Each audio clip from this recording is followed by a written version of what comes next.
CIA does not have a good record. And therefore, there's just no purpose. You know, technology is such a thing right now that I think is miraculous. Our satellites took a picture the other day of Terry Waite getting out of an automobile. That to me is unbelievable. So technology is even on our side of the argument saying that it's less necessary to have covert activities and people walking around in spy coats around the world trying to get information when we have a foreign policy designed to protect America. I think it's back to foreign policy. I think as long as we're dealing with deciding which dictator should run which country, you might have an argument about why you have to have the CIA being very much involved in foreign affairs. But if foreign policy is designed to protect America, I think we have a lot less need for that type of activity. If you say we have no need for stupidity, I agree with you. But I'm trying to understand why you are making an organizational point, for instance, out of the assassination of Diem. We all know, at least you know and I know, and nobody else counts, that that was a very stupid thing to do. And it is correct that the CIA were instrumental in making the mechanical arrangements. But if the CIA were absorbed by the Army, then it would have been the Army that made the instrumental arrangements. Yeah, but because the Army is a creature of the Commander-in-Chief. Yeah, but the Army is supposed to be for defending America, not for the overthrow of some government in South Vietnam. You just finished telling me that the CIA's functions could be carried on by the Army. Only getting intelligence, not covert activities for overthrowing dictators. I think that is an atrocious idea.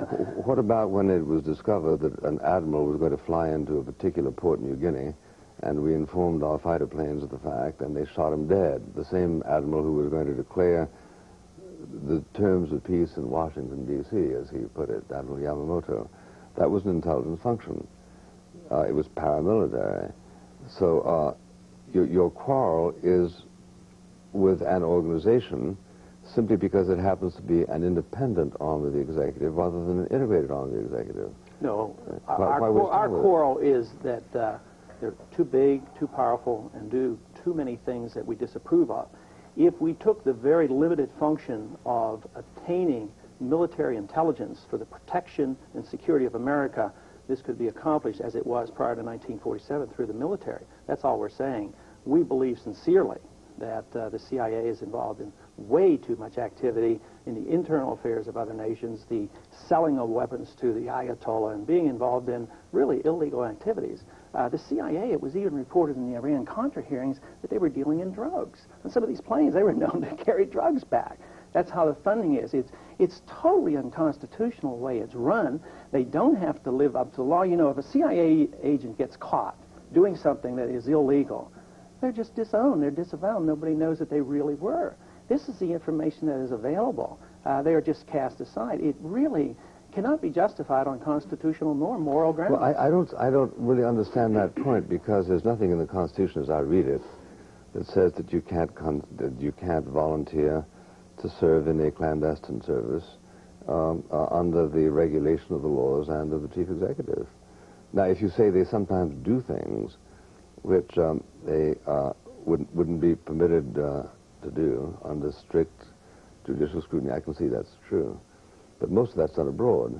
Yeah, and when it's done abroad, it's not under strict constitutional scrutiny. Well, there's no constitutional justification for an agency that has no oversight. I was in Congress for 4 terms. I never could figure out what the CIA was doing. I was not privy to the information. I just finished publishing a novel based on congressional investigations of attempts by the CIA to kill Fidel Castro. The church hearings were published in 1975. I don't understand you when you say that there is no oversight.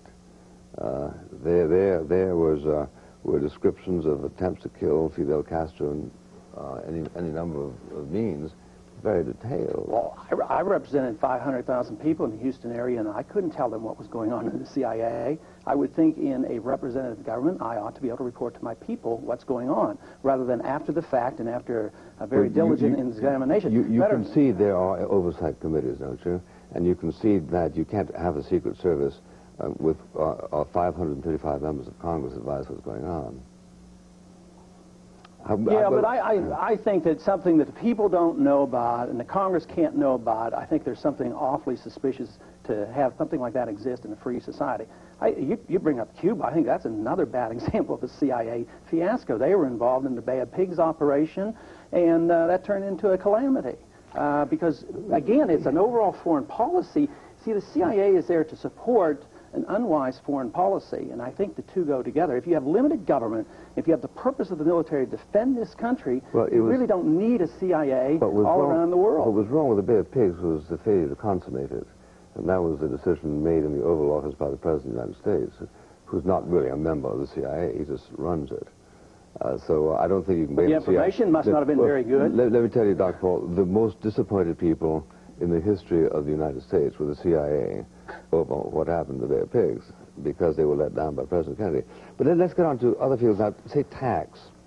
One always associates libertarians with their position on tax. Now, I've always agreed, at least I've always been very much fetched by the argument that the progressive feature of the income tax is against the idea of equal treatment under the law. And I think Hayek makes that point as eloquently as any philosophical economic point has ever made in his book, Constitution of Freedom. But to say that you're against the progressive income tax is really not to make the case against an income tax, is it? No, we're against the tax in principle. The progressivity of it, of course, is bad, but the income tax is unnecessary. Again, something happened in the 20th century where the American people decided that there would be... The 16th Amendment happened, yeah. There's something happened where we have changed our attitude about what we want from our government. We've ushered in this overwhelming runaway welfare state that we cannot afford, and we've also become an American empire where we have troops around the world and we pay for the defense of Japan and Germany and everybody else. But at the same time, you had to have two ways of financing this. One we decided we'd have an income tax that we would start subtly and small, that would escalate to the point that it really is the biggest ripoff in the country, along with a Federal Reserve System that allows us to monetize that happened debt. 65 years ago. Well, I know, but since 65 years, we have seen the deterioration of this society that we love. I mean, the Libertarian Society is no longer with us because of these ideas. Yeah, but in 1922, the top tax was 70%. Right now, it's 28%. So how can you say we have gone down a slippery slope where we're getting worse and worse? Because the amount of tax coming out of the economy is still much greater. The amount of tax the government takes is over 40%. You know, when the founding fathers got sick and tired of the British tax and they had a tax of about 25%, the American people are rather complacent to put up with this. But more important... Before you run away with that figure, let's remind our audience that in the first place it's not 40%, it's 39%. And the second place, 16 of it is by the individual states and localities. The federal tax is too high, but it's under 23%. What did the indentured serf, what was he required to pay his master? 25%. And so we are a bit, we have enslaved ourselves. Not only are we enslaved through the tax system, but we're enslaved because we keep all the records. We don't keep the right records. Can you imagine this tax simplification bill that just came out? And if we don't learn those forms and do it right, we have a gun pointed at our head by the IRS and say, you're going to be put in prison if you don't learn to fill out those forms. How many times did they have to go through the W-4 form? I mean, the whole thing is ridiculous. We have to keep the information, then we have to turn it over to the government. We then set ourselves up for self-incrimination. Then we are guilty until proven innocent. They say, you owe such and such amount. We are guilty and proven innocent, and then we will go to jail and they confiscate money from our banks. You got it a little bit wrong, Dr. Paul. Here's how it works. If the federal government, if the IRS contests your tax, the presumption is theirs. Right. But in any prosecution of you for a criminal trespass, the presumption is yours. The IRS can come and confiscate our money very easily if they send us a bill and we don't pay it. If they send you a bill at the end of the year and say you did not pay $10,000 on taxes, you jolly well better prove that you don't owe it. Now, isn't that correct? Yes, but if they charge fraud, then the presumption is yours. Yeah, but if they send you a bill, it's up to you to hire your attorney and hire your accountants and spend a lifetime or many years of agony to prove yourself innocent with your records that you turn over to them. But back to the general principle, taxation is bad, not only because the IRS, I think, is such a vicious organization, but because taxes is confiscation of wealth, because it isn't part of the American tradition. It wasn't what the Founding Fathers intended. It isn't what we had through the 19th century, and it's totally unnecessary in a libertarian society. It's only necessary if we want a government that's going to redistribute wealth and defend the American empire. Hang on a sec. When it was ruled in Marbury versus Madison that the power to tax is the power to destroy, and the right of the state to tax the federal government was removed, it was done by somebody who was, as a young man, around in Philadelphia when the Constitution was formed. Now, those people didn't say, there shall therefore be no tax. They said really that tax policy has to be made with reference to constitutional principles. Now, it wasn't for 120 years after that before they could have an income tax, so we were sliding in that direction from about 1900 on. But I seem, in your literature, to be reading as though America was founded on the assumption that there would be no taxes. No, I don't think I said that at all. I said there'd be no income tax. You know, there's been taxes early in our history. We had taxes in the 19th century, but they were very minimal. And the people paid them, and there were excises, taxes, and tariffs, and a few things to manage the minimal government that we had and that we wanted. But now that we endorse the welfare warfare state, it is absolutely necessary to have an income tax in order to finance it, and even that isn't enough. $220 billion deficit last year by conservatives. I mean, there's something wrong going on here. That's why they need the Federal Reserve System in order to monetize all this debt as well. Well, there's a lot. Well, you don't have to monetize the debt as long as you have foreign capital willing to take it up. Remember that? They do monetize a bit of it, too, but what happens when Japan quits buying our debt, which they probably will soon, and then there's going to be a monetary crisis on top of a stock market crisis. When that happens, you can run for office again and be elected. Matter of fact, it might come before November, so watch out. but let's get back to the business of taxation there. We know that we have certain concerns in common. Any libertarian who denies that becomes, in my judgment, a solipsist. But since we have concerns in common, we've got to tax somehow. Now, the value-added tax, for instance, for which there's some enthusiasm, Milton Friedman says it's the most dangerous tax in the entire world because it's terribly easy to raise and sort of unnoticeable.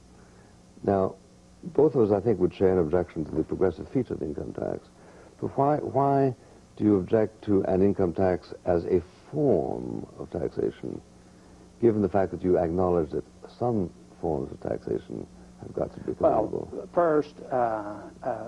first reason is the IRS abuses our civil liberties, and we don't like it. But once again, you're confusing management with theory. But that's the nature of government, and that's the nature of a taxing authority, too. At the Garden of Eden, it was proved that man is not going to be a very good manager. That's why we want to make sure government, we want to minimize those evils, and once you turn this power over to government, it becomes much more magnified. So we want to limit it to individuals making mistakes or doing their own wrongs, because then the problems aren't nearly as great. But once we turn this over to government... Well, give me a form of taxation of which you would approve. You know, I think it's interesting about Milton Friedman worrying about the value-added tax, and Dr. Friedman happens to be a good friend and an ally on so many issues. But, you know, as I understand it, was he who introduced the withholding part. Now, you talk about a sinister tax. No, wasn't he? Or wasn't he? Then that's my mistake. But this whole idea, it was in the 40s that they introduced that. To me, I would see it was Leon Henderson who did. Okay, it was the withholding element. The principle of the withholding element makes it much more sinister than say a consumer tax. Because it's less conspicuous, yeah. That's right. So I don't think the income tax would be less conspicuous, because most people only believe the tax they pay is the check they write at the end of the year, because the businessman again becomes the slave of the state by collecting all these taxes, keeping all these records, and doing all the things that I don't believe we should be doing. Well, I think you know, my position right now in the campaign is to make a very important point. Government is too big. Taxes are too high. We can eliminate 40% of taxes by getting rid of the income tax. That's approximately the amount of money we get. Well, what are you going to do, having eliminated 40% of the government, about outstanding responsibilities of government? Well, this goes back to the nature. What are you going to do to the individual who says, well, whatever I feel about Social Security, in fact, I'm entitled to it. I'm 65 years old, and I've been paying it all my life. And well, it's a contractual obligation. You know, I think that one thing that we could do is probably be honest with the American people. You know, I was a Reagan supporter and believed in a lot of what he said. And yeah, you worked for him in 76, I know. And yeah. worked for him in 76 and this sort of thing. And yet he's in office now, and the deficits are totally uncontrolled. And we added 140,000 new bureaucrats in Washington.